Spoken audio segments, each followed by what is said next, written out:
அந்த பொண்ணை கல்யாணம் பண்ணவங்க நல்ல குடும்பம்.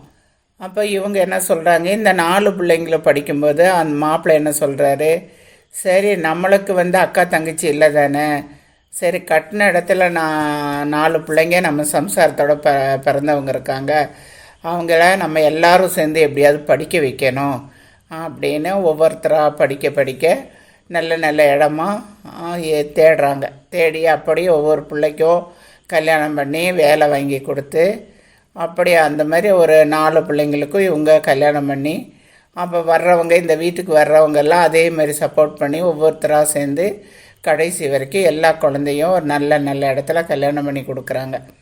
இப்போ இவங்க தாத்தா பாட்டி இவங்க 4 பேரும் சந்தோஷமாக இருக்காங்க.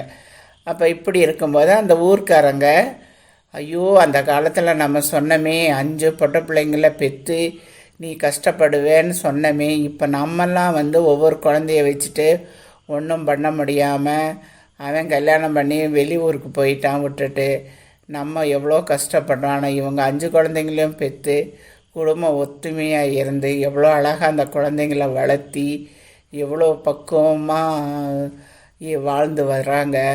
அதனால் நாம் சொன்னது எவ்வளோ தப்புன்னு அந்த ஊர்க்காரங்க சொன்னவங்கெல்லாம் அவங்கள பார்த்தா தலை குளிஞ்சு போகிற மாதிரி நிலைமை ஆயிடுச்சு. அதனால தான் அது உண்மையும் சம்பவம் கூட.